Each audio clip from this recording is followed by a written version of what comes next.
is your first pitch, so we'll duck out a couple of minutes early. Tonight, tomorrow, and Thursday, all 3 games, 6:10 games.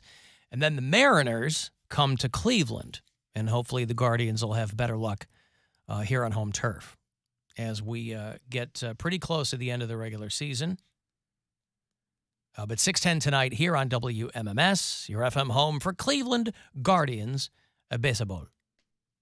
And then you can listen on the iHeartRadio app, of course. And you can leave us messages there, too, if you like. Alan, baby, Corey in Tarpon Springs. Just wanted to hit real quick on the quiet quitting, the slow quitting, whatever the nonsense is, and the act your wage. Definitely, in my opinion, selective to the occupation. I work in restaurants. I'm a manager, I'm a line cook. There is no quiet quitting when a line cook decides to leave.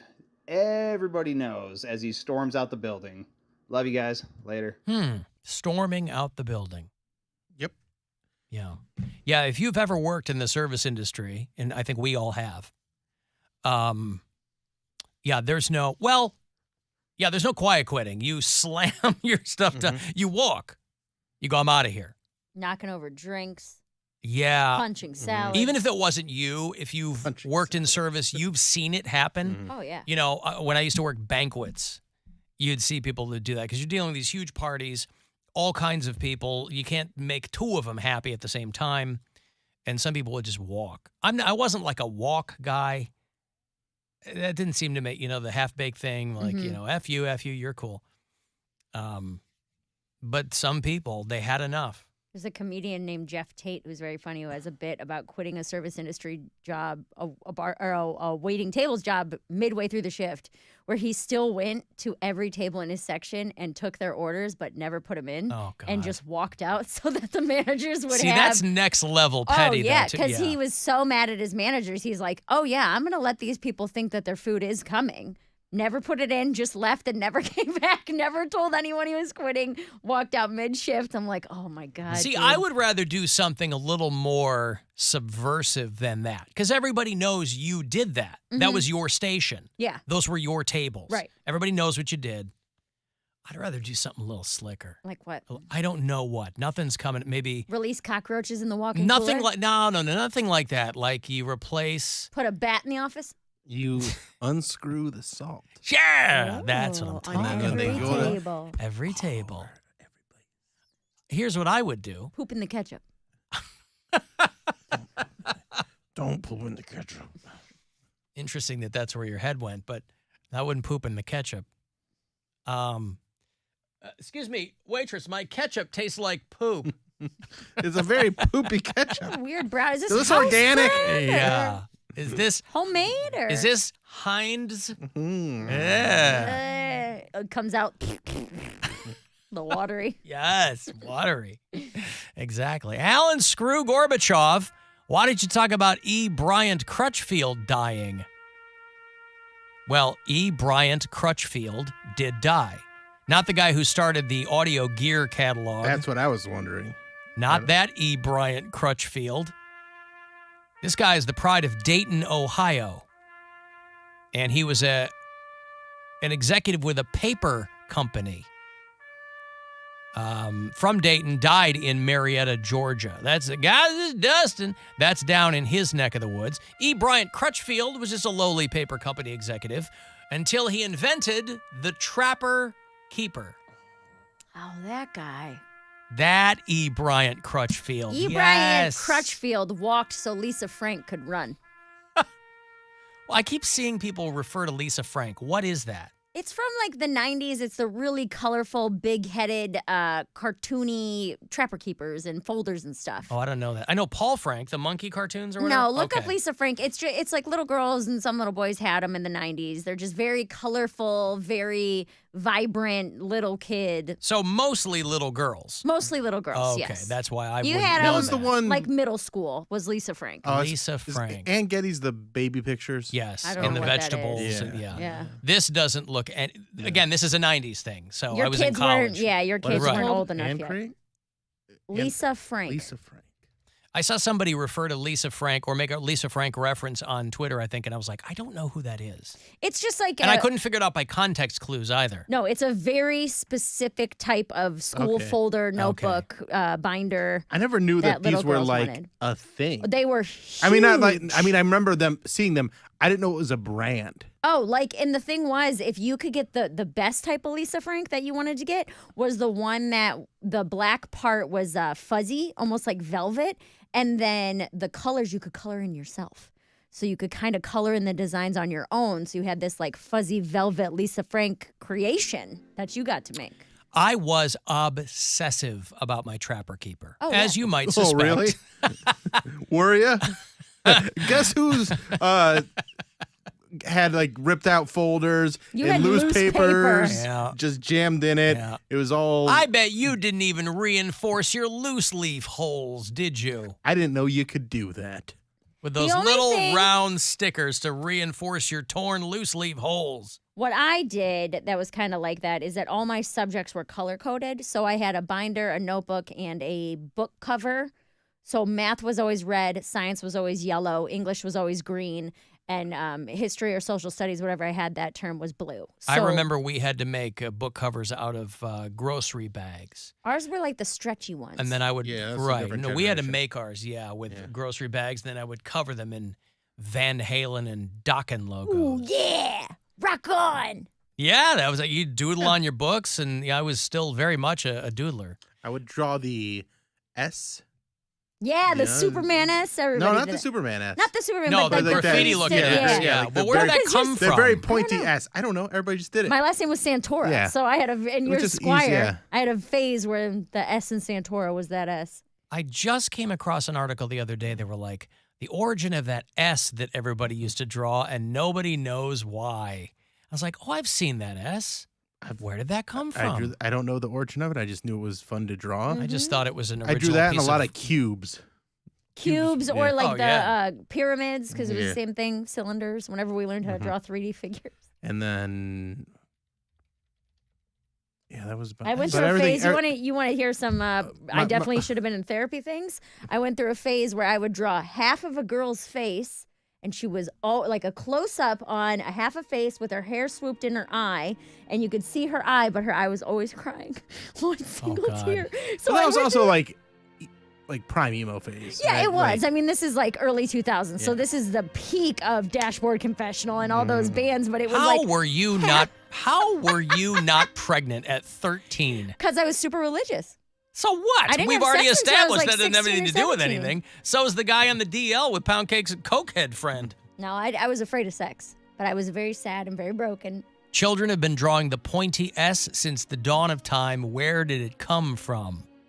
Nobody can seem to figure it out. Some people thought it was a hair metal thing. Some people thought it was the original Stussy logo. Other don't people know thought what it it was a was. Superman thing. Yeah. Anyway. one bad kid in class taught you how to draw it. No, but the guy who invented the Trapper Keeper died, and that was a product. This guy was an executive of the Mead Corporation. He headed up their big office in Dayton, Ohio in the 70s. And I'm always fascinated by these origin stories because, like the guy who invented the Post-it note, right? It was the intellectual property of 3M. So maybe they cut these guys a check once they blew up. But otherwise, these guys, their jobs were to come up with things, but it was the property of that company. Right. So it's not like this guy was a millionaire because of the Trapper Keeper. He's just a footnote. Mm-hmm. But He's just the guy that made it. his job was to figure out what the trends were going to be. And he said, there's going to be more students per classroom in the coming years. And those students are going to be taking more classes, and they're going to have smaller lockers. That was in the 70s. And then he's like, it was the biggest thing they ever did. They've sold more than 75 million Trapper Keepers, and they still sell them online. That's the one thing I'm surprised never came, at least I didn't see them come back around. Everything else comes back around. I didn't see Trapper Keepers doing that. I had, and I still have in my storage unit, my first binder of stand-up comedy. And I got a binder because I put like my first 3 notebooks and then any scribbling drunkenness on a napkin or a loose leaf piece of paper all Sure. shoved in. That thing is like probably at least 5 inches thick. Of You didn't just use a notebooks and- moleskin? No. That was what I always used. Well, I did have one. but 532. That thing was 5 inches thick. But yeah, I kept losing it because I was hammered, so people would just find like a binder full of scratchings and notebooks, and they're like, "Mary, you got to quit leaving this in public." Yeah. Hey, who's Manifesto? Yeah, whose is this? There's a book here full of half-baked premises. Who is this? They're clearly not worked out yet. Yeah, get yourself a little Lisa Frank binder. You'll feel good about yourself. Nah. Yeah. I think Kind of in that same lane of the Stussy thing. There's a show that was on in the 90s it was a Nicktoon. It was called Hey Arnold. Yeah. And I just found out the other day because of something that was going around on Instagram that it didn't take place in New York. I thought it was Chicago. I always thought it was Brooklyn, but then people think it was Chicago. But it was actually a fictional city in Washington State. Arnoldville? I can't remember what it is right now, but it's not. Hey, Arnold. Let me look at it. Hey, Arnold. I just assumed it was a major city because they went to that. Like everyone lived in apartments and Yeah. stuff. Yeah. It didn't look like where I lived. So I was like, oh, this is a big city. Alan, I used to work at Menards, and somebody quit, but put a dead fish in the trash compactor first. Gross. Listen, I told the story about a band I played in, and we didn't get paid. The venue screwed us, so we put a cod in their vent when we were tearing down. Dirty work style? Dirty Wait, Work, was yeah. was that what Is that what I never saw that, You but never saw Dirty Work? that's one of those movies I really It's need so to fun. see. It's so funny. great. Because my wife's always like quoting it, and and I don't get what she said. It's a great movie. Gotta see Dirty Work. Well, These it's- cars are fully loaded. They're fully loaded with dead hookers. Yeah. So Norm Macdonald and Artie Lang, they start their own business. Oh, I know the premise. Getting back at I've people. just Yeah. never seen it. Call us to do your dirty work. Yeah, So the yeah. one, they have to go to like this mobster's house, but they don't know it's a mobster's house, and they're like hiding dead fish. Like, oh, my neighbor's real noisy. There's always this, that, and the other. And so they like hide all these dead fish, and then these two mobsters come in and start accusing each other of it, and then they just like it turns into this huge massacre. So they're standing there with Just like holding their fish in their hands, like listening to all these people Right. die. And then on the way out, as there's like bloodbath in there, like you hear them squishing through like the blood and guts that's all over the place. Artie Lang starts hiding fish again. He's like, get out of here. It's like, everybody's dead. That's a great movie, man. I gotta see Yeah, that. that's a Sherman great- Hemsley's in that too, Yeah. right? Who's the dad? Is that his name? No, Sherman Hemsley is the guy from. The Jeffersons. He Jeffersons, was yeah. George Jefferson. I think he's got a small role in that. Chevy Chase is in Chevy it. Chase is a gambling addict doctor. Mhm. Oh, the God, the it's dad is, if it's the actor I'm thinking of, the dad was Jack Warden. Yeah. good. Pops. Yeah. He's Pops. died since, but he was in a lot of movies. Shooter McGavin is the bad guy. Oh yeah. Yeah, Christopher McDonald. McDonald, yeah.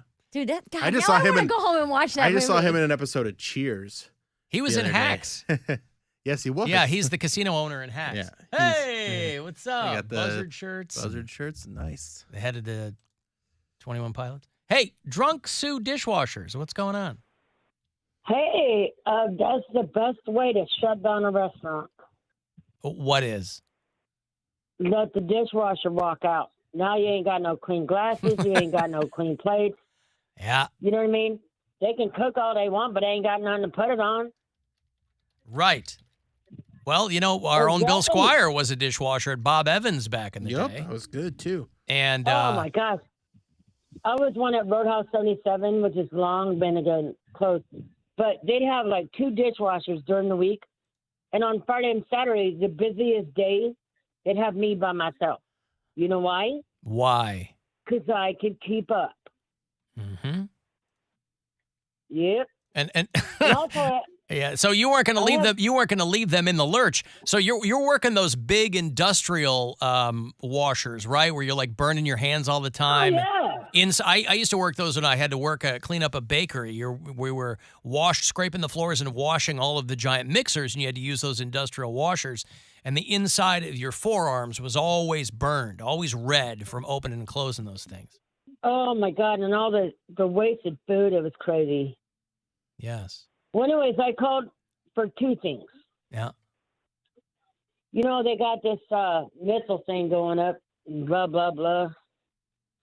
And they're looking for intelligent life out there, right? Oh, you're talking about the rocket that they're trying to send to the moon? Yeah. Yeah.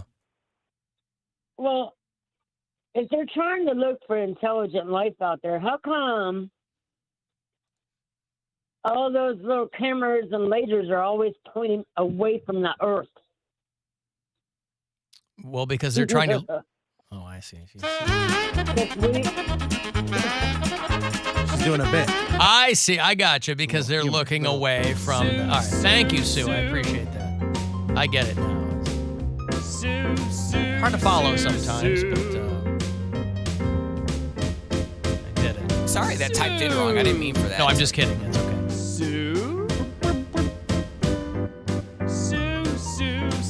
Hey, Jake, what's going on? Good afternoon. So I just heard you talking about like that 3M guy who invented the Post-its. Good for you. Yeah. So, I mean, it just brought, and that's like the intellectual property of the company they're working for. So, like, these inventors, you know, whatever they think or contrive or invent while they're employees, it belongs to the company. And that notion made me think of, because I have a 29-year-old daughter, and she wasn't really much of a playing with dolls, but I remember she had something called Brat, like B-R-A-T-Z. Bratz dolls, that's right, yes. There was a gigantic intellectual property, like, lawsuit between the inventor of Bratz and the company he used to work for. I just remember that was in the news, and you know I just found that curious.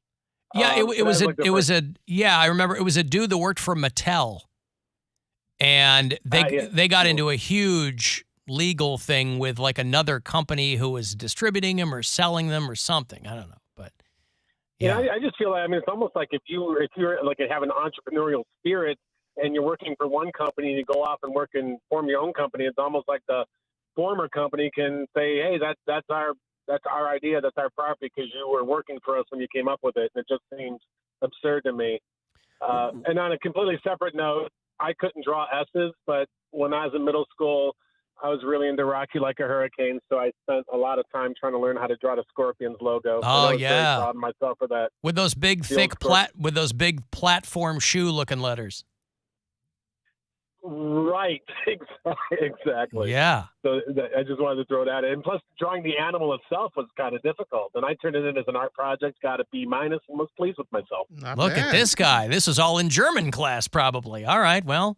I just wanted to throw those two things in. Okay, Sue's a tough act to follow, so. Always, yes. I think you did a great job. You availed yourself very ably there, Jake. Thank you, pal. You got me looking up the Scorpions logo. I'm interested. Bratz dolls. No, Bratz dolls always, I don't even know if those are still around. They've probably been usurped by similar toys. They're called Rainbow High dolls now. Is that what it is? I know they have Vampire High and all these. But I remember Bratz dolls, there was like some group that was all mad because the Bratz dolls, you'd get 2 dolls, but there was like the package had a mystery boy doll that you didn't see until you bought it and opened the package. And these community groups, which are always, they're never grassroots. They're always funded by some Jesus group, you know. They give them a name and then whatever. But they were saying that it was encouraging their daughters to sneak out of the house and go on blind dates with people they never met. Like you do. This was pre-internet, by the way. Now that would be a fully, that'd be an understandable concern that your kid was going to sneak out of the house and meet a stranger. But this was way before the internet. Yeah, but okay, they can argue that was around forever. There was I think it was called Dream Date or something like that. Yeah, probably. There was a game where you had to talk game. to them on the phone. It was like a board game, Mystery Date or Dream Date or something like that, where the whole premise was you had to get this guy to like you on the other end of the phone. Like, if only there was a way to send you a picture of my boobs. Right. If only that technology had been developed. I've got a break. Guardians game on the way shortly. We'll come back and get a couple of minutes in here. Guardians are set to go off at 6:10 tonight. A little bit of an early-ish game. We can see people walking over to the stadium as we speak. So Guardians, Orioles, first of 3 tonight, 6:10 here on MMS. And you can listen anywhere you are right now on the iHeartRadio app. The Alan Cox Show. On 100.7